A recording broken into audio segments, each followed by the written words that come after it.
Welcome to the Informed Pregnancy and Parenting Podcast. I'm your host, pregnancy-focused chiropractor, Dr. Elliot Berlin. My guest today is a functional prenatal and postpartum nutritionist. She currently has a nutrition masterclass streaming on Informed Pregnancy Plus. She joins me today in her third trimester of her first pregnancy. Jessica Zadeh, welcome to the podcast. Thank you so much for having me. I'm excited to learn from you. Nutrition is something I've always run away from because I like pizza, but it's important for me to learn this, and I'm open. You caught me at a good time, and I've had the luxury and joy of working with you, and I really appreciate your approach. Before we jump into the details, let's start at the beginning. Where are you from originally? I'm originally from Connecticut, but Trees. Trees, yes, trees, humidity, nature, seasons. Seasons. But yeah, moved to LA for college in 2003, which seems like 5 years ago, but it's like a really long time ago. Well, So, Connecticut to Los Angeles. I mean, why for college? so I was born in Connecticut, lived there for a really long time, then went to junior high and high school outside Minneapolis, in a suburb outside Minneapolis. Minnesota.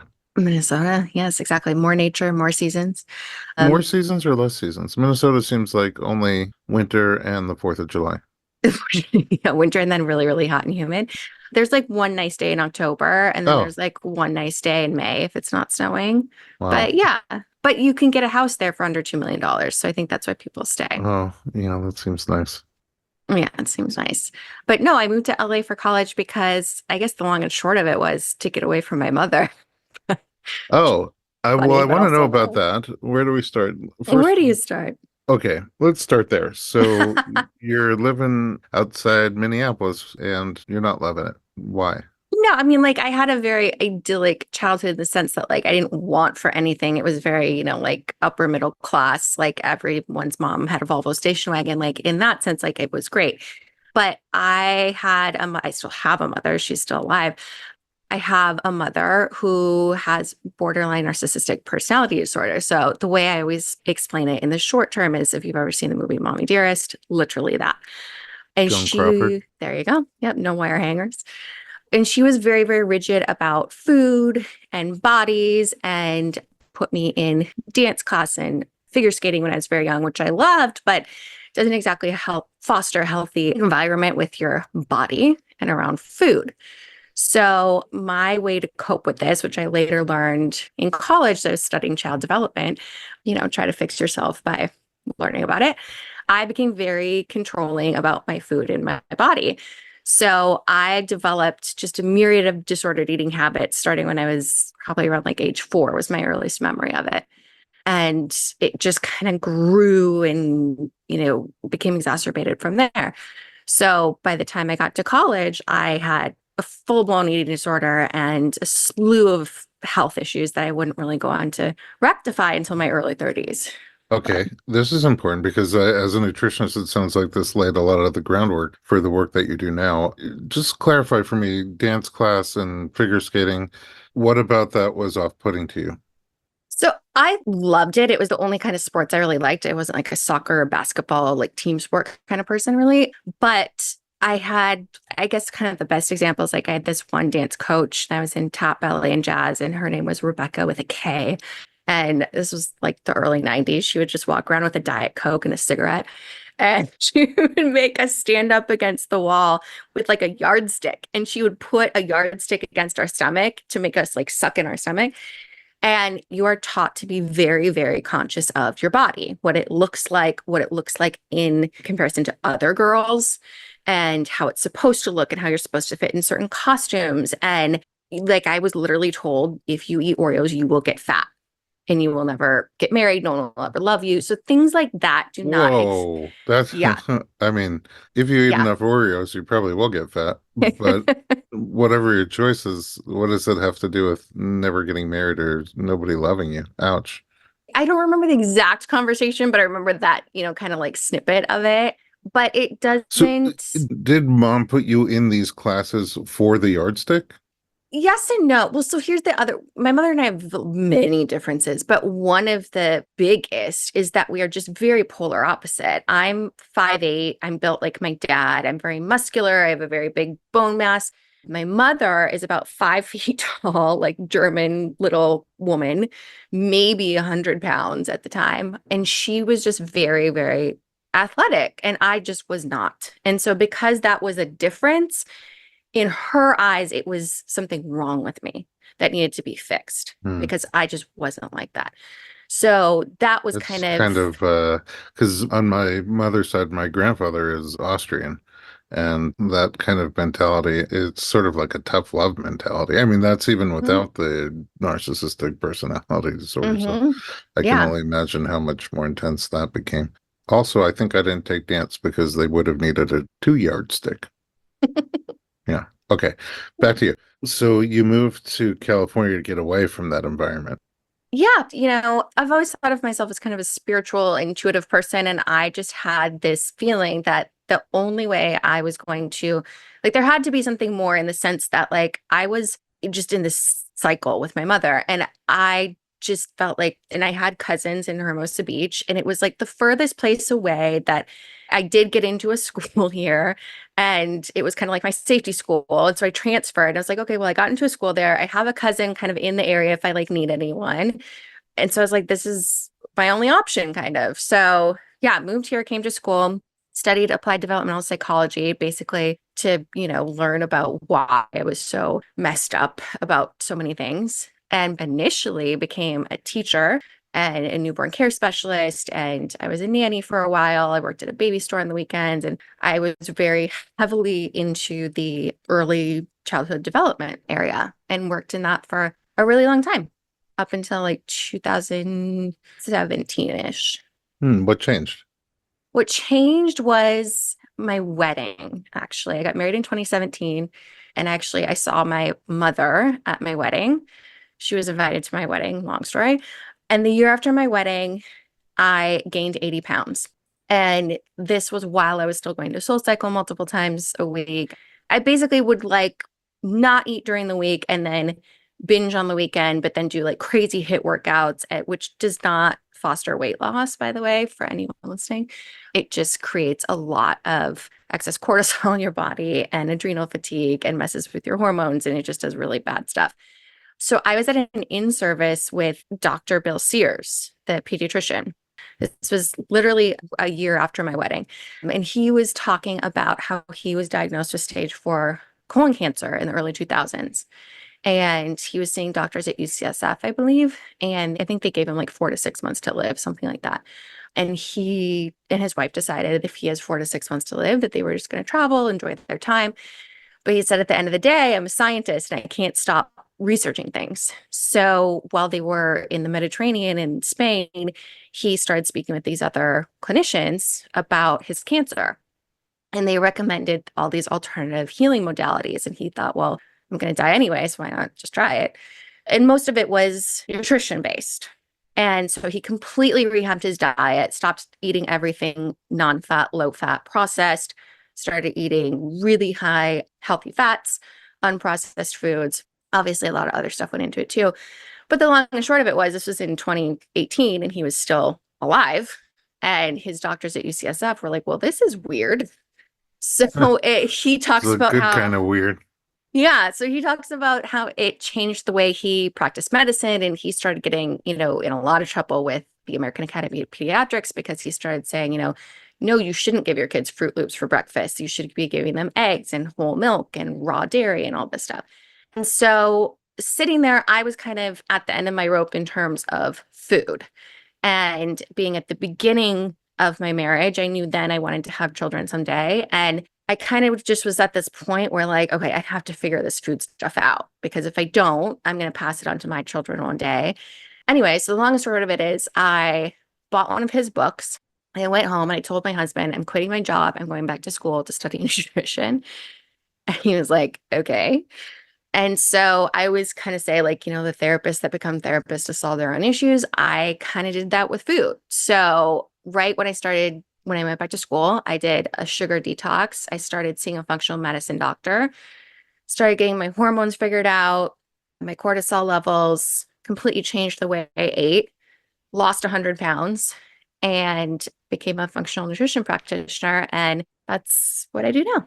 Well, you say it just like, oh, I lost 100 pounds. That's not like a massive Well, achievement. it took a long time. It did take 3 years, which kind of, and I'm skipping a little bit ahead, but that's one of the issues that I would say the biggest issue I'm having in my pregnancy is that it took me effectively 37-ish years to get to a place with my body where I actually was comfortable with my body and I liked my body and I was good with food and all this stuff. And then I got pregnant and that's Well, thrown a whole wrench into it. So okay, well, that'll be interesting. And God, my mind is racing with how did your mom get to your wedding if you didn't invite her? How long had it been since you had seen her? What happened at the wedding? What happened since the wedding? But I really want to get into your pregnancy. So let's take a break. When we come back, we'll talk bumps and bellies. We'll be right back.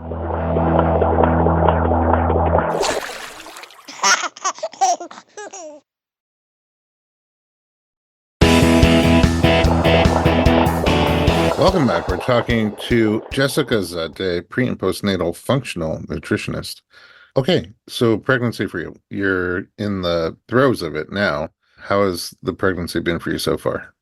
So I've been kind of separating it because I guess if you're asking me from a clinical perspective, I'm having what they call a non-eventful, or it's very good. Clinically speaking, it's very A boring good. pregnancy. A boring pregnancy, yes.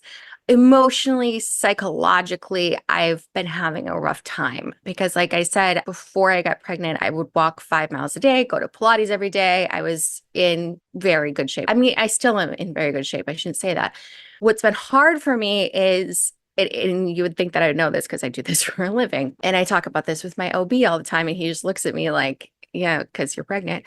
I kind of thought that I had gotten my body to a place where if I continued to, eat 200 grams of protein a day and eat very specifically and work out every day, that I would just have like that quintessential perfect little baby bump. But my body just, I guess, is not like that. So, yeah, that's been really hard for me. The weight gain part has just really been psychologically tough. And I think it's a mixture of eating disorder stuff being brought up. I think it's a mixture of having been this weight previously and lost it. And then it's also a mixture of a little bit of the fear of like, even though I help other women get their weight off, there are some people that breastfeed and they have a much harder time with it. So it's kind of all of that. And just watching my body change so much has been a lot. Okay, so it's not like you're having like mega stuffed Oreos as the mainstay of your pregnancy. No, in fact, I really haven't, and probably people listening to this who are pregnant are going to like hate me. Honestly, my biggest craving has been raw full fat cottage cheese, which is like Oh, super wow. lame. You glutton. That's, I know, like nothing. Like, I don't know. It's been my diet. I'm very, very intentional and specific with my diet. I think twice when I never even had morning sickness. I never threw up, nothing. Twice when I was really, really nauseous, I made my husband go to Gelson's and get me a Mexican 7 Up. For people that don't know what that is, it's 7 Up manufactured in Mexico without corn syrup. So they use actual real cane sugar versus corn syrup.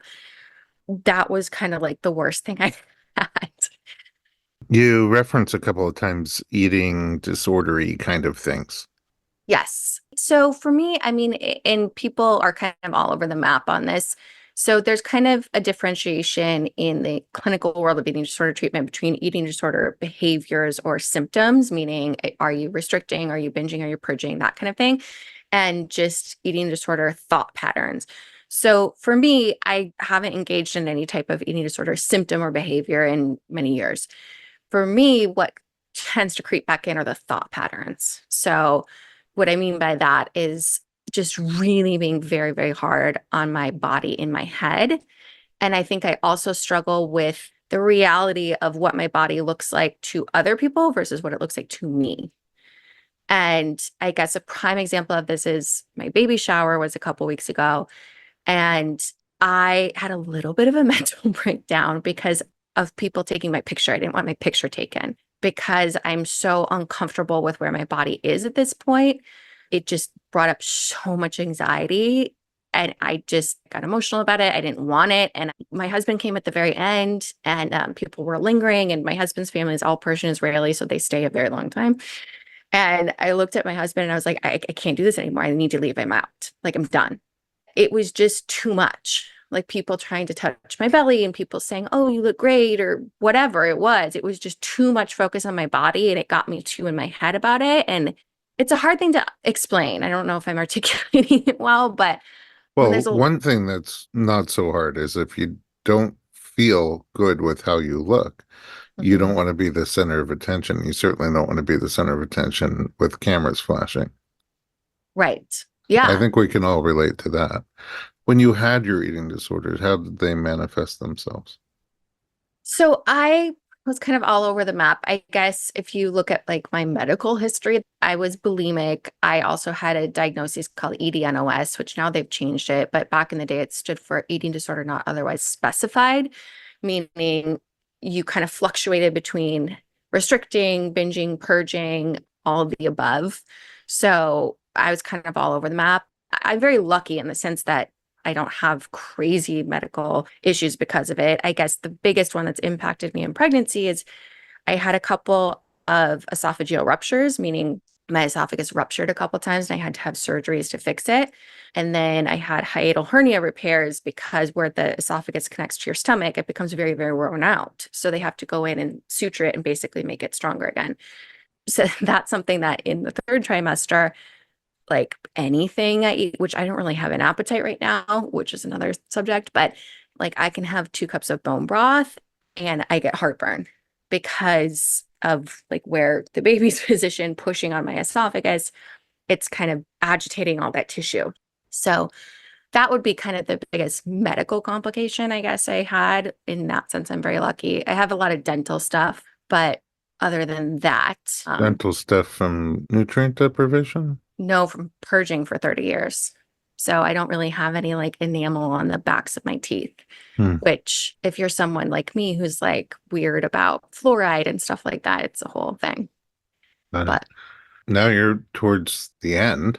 yeah, Is like that feeling better or worse? I mean, obviously, you're gonna be getting as big as you'll get.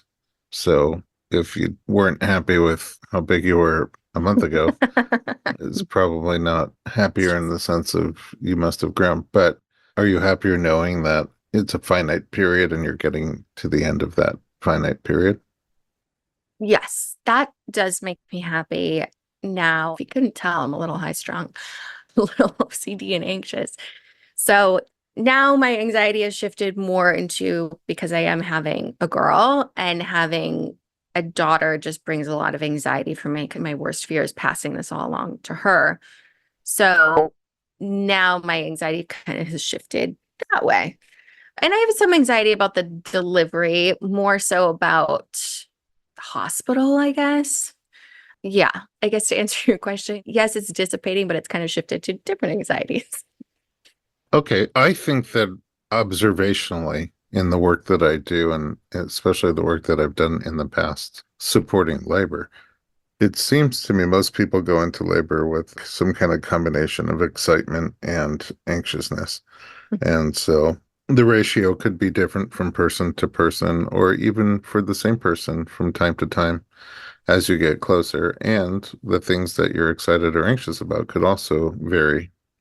I'm curious what you have planned, especially if your anxiety, part of it has to do with being in a hospital setting.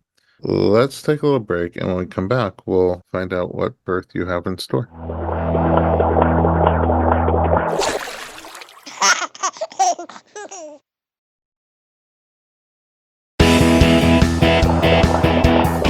Welcome back. We're talking to Jessica Zadeh. She is excited and anxious about becoming a mom in 6 weeks. How much of that is about becoming a mom, and how much is it about body stuff, and how much is it about birth?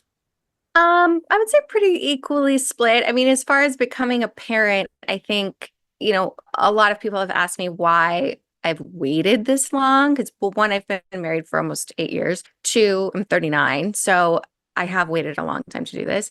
And I think the answer to that is twofold. One, I worked with children for a really long time. So I kind of OD'd a little bit, needed a break. It peaked early. I peaked early, yeah. And when you do study child development and you work, and I'm sure other people who are educators or, work with little kids can attest to this, when you really learn how severely you can just mess up a human being, it makes you a little more trepidatious, I guess, to just jump into it. And I'm sure a lot of my own childhood issues played into that as well. I was very kind of gun shy, like, oh God, like, okay, if I do this, like, am I going to be too good? Anyways, there's all that. Well, now you make me want to go back and ask all the questions I had in the first segment. You moved away from your mom intentionally, but it sounds like the relationship actually became even more intentionally distant. Yes. So after I moved away for college, I had a therapist when I was in college. She was in Westwood. She was amazing. And she gave me the really good advice. I think I was maybe 24 at the time, 23, 24. And she essentially told me in her experience with this type of dynamic, if one person does not just sever the relationship, you kind of just end up in this hamster wheel of whatever it is, dysfunction for, the rest of time, essentially. So I was told essentially if you don't sever ties, that it's just gonna keep going in this cycle. So I stopped speaking with my mother when I was 24, 25. And then the long story short, when I was planning my wedding, like I said, my husband's family is Persian Israeli.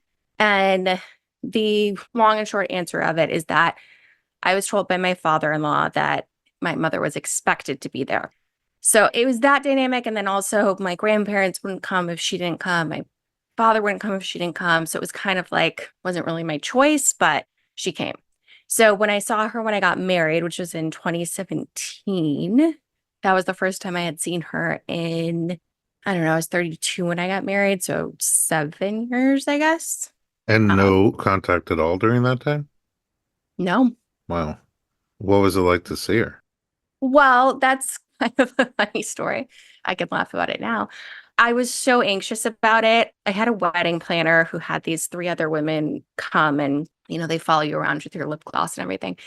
And this one girl, she followed me around and I gave her a bottle of Ativan and a case of Duckhorn Sauvignon Blanc and said, make sure I have this at all times.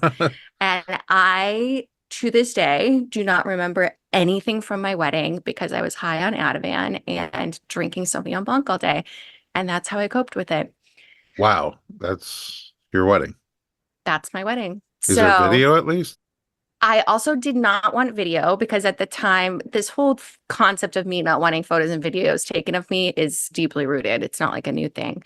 I did have a photographer there, and there are some really funny photos that he got of me where I just look like completely just a mess. I mean, people took videos, but we instructed the photographer to, she's not to be near me. The rabbi was very conscientious of the situation and he didn't mention my mother at all. She wasn't even at our ketubah signing. Oh, narcissistic leaning people don't generally like that. No, they don't. So she did have a mild outburst at the end of my wedding, which I do not remember. But one of my good friends, who was my roommate in college, witnessed and replayed the whole situation for me. And yeah, so she did have a little outburst at the end. But then, yeah, that was in 2017, and we haven't spoken since. Oh, So, and really? So that was it? Just the one, that was it. just that one random night that you The happened to one get married. that, Uh, yeah, that's when you saw her, and that was it. I see. So and she's that was out. it. Yeah. Uh, But ironically, she has two sisters who are my aunts, who I have a very close relationship with. And I have a relationship with my grandparents, who are her parents. And I have somewhat of a relationship with my dad, but it's hard because he's kind of under her. So, yeah. Wow. Okay. So why would you be nervous about becoming a parent? because I've had such great All examples. right. Exactly. So that's understandable. That's Mhm. 1/3 of the nervous pie. Yes, that's 1/3 of it. I would say the other third of it is, just the normal stuff like what is work going to look like after, I don't know, how are we going to afford to pay for private school? Like stuff like that kind of minutia. And then the other anxiety part, I guess, is just about the delivery, which we did our Cedars tour the other day, a couple weeks ago now, I guess. And I said to my husband, I'm very fortunate because you connect me with Stacy, who's my doula. And I said to my husband, I don't know how people do this if they don't have all the kind of support that I've put in place. I feel like it would be so much more anxiety provoking Well, without yeah, I that. mean, I think so too. For people that want it anyway, you know, the old saying takes a village, and not everybody has the village accessible. It's challenging. So your plan is hospital birth with an Yes. obstetrician. Yes. Actually, you recommended Dr. Rothbard to me too, I think. So yeah, I switched my OBGYN who I had for, I don't know, 15 years. I started OBGYN shopping, I guess, if you will, probably about a year and a half ago. And my old OBGYN, she did some stuff during COVID I wasn't a fan of. So interviewed a lot of people and ended up going with Jason Rothbart. And the reason I ended up going with him is because in my interview with him, he was actually the last OB that I interviewed too. And I kind of went in and I was kind of just over the whole process. I was getting very frustrated with it because I was getting, I guess, frustrated with the answers I was getting from doctors. And I kind of went in there, not in a mean way, just very much like, okay, this is who I am. Like, this is what I want. This is what I don't want. And I was very surprised, but very pleased with his answers. And I think one of the things I said to him is I said, I will not do the gestational diabetes test. I won't drink the drink. I will do blood spot monitoring, but that's all I'll do. And he just looked at me and he said, okay, it's your body. You can do what you want. And I was like floored by that kind of that, which is kind of sad if you think about it, because I feel like all doctors really should say that. But yeah, he was just very accommodating, I guess, which I feel Hmm. like all doctors should be. And I think a good balance too, I tend to be a little, again, high strung, and he's very kind of relaxed about that. So I did know I wanted to deliver in hospital, I think because I don't think home birth would be right for me because I have so many anxieties and I would be worrying about what could go wrong and that kind of thing. And because I am at advanced gestational age, I did want to be in an environment where, God forbid, something did happen. I, had the tools that are available. So, yes, hospital delivery, but I also wanted a very, kind of allopathic light, if you will, environment, which is why I ended up going with Stacy as my doula because I wanted someone there to be my advocate. I wanted someone there to kind of take the pressure off me so that I didn't have to kind of like run the show. And she's been great in the sense of helping me kind of develop a plan, what I want, what I don't want. And I feel very comfortable with the fact that I can kind of delineate to her and that I don't feel like all the pressure has to be on me, if that makes sense. Yeah. So what's the ideal? What's the So, vision that you're aiming for? so the vision that I'm able, which is weird because you'd think I'd be super adamant about this, but everyone that I've ever known that used to be a newborn care specialist and everyone that I worked with, no, I don't think anyone, you would be a good person to vouch for this.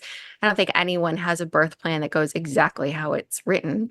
So ideally, in a perfect mystical world, I would have a completely natural, unmedicated, magical birth and delivery with like no tearing. And it's just this like great idyllic experience.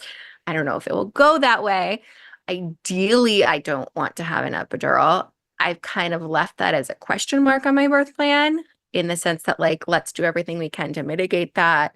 If it does happen, I'm not going to stress over it.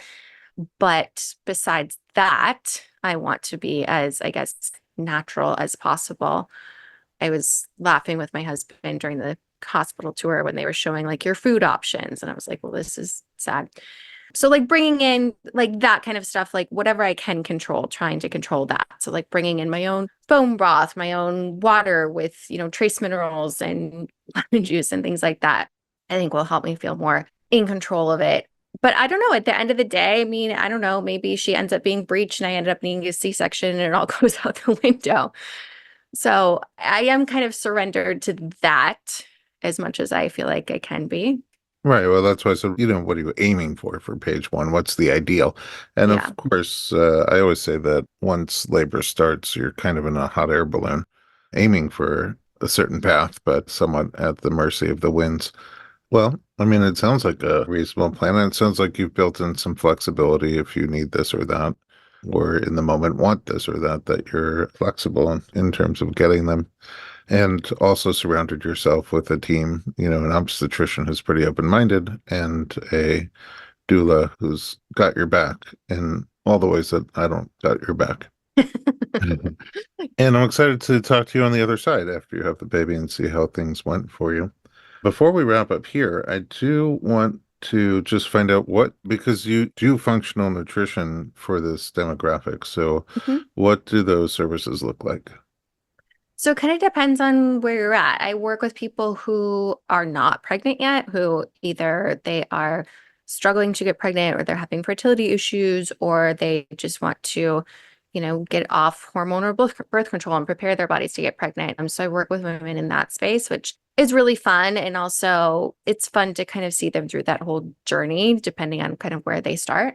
And then I also work with women who are any which where, in their pregnancy, maybe they were just diagnosed with gestational diabetes. So then they come to see me to, rectify that and work on that. Or some women come to me toward the end of their pregnancy and they're concerned about like micronutrient deficiencies and being able to breastfeed. So we work on that. And I work with women in terms of what to eat, obviously, how to optimize their diet and also make it manageable, maintainable through supplementation, through functional lab testing, which functional lab testing is something I really love because it's kind of like a puzzle to me. And I don't think a lot of allopathic practitioners really like see the value in it.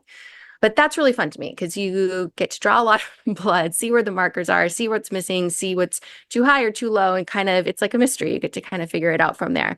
And then I also see women postpartum who, like I said, maybe they, are breastfeeding and they can't lose weight, or maybe they have low milk supply, or maybe they're just struggling with nutritional deficiencies, something like that. So kind of all over that spectrum is where I work. So it's fun because it's a lot of different things, but then it's a lot of, detective work. And it's really fun to kind of see them through that whole journey because you can actually see the improvements and how excited they are. And really, you're not just helping them, but you're helping their family. So I really enjoy that part of it too.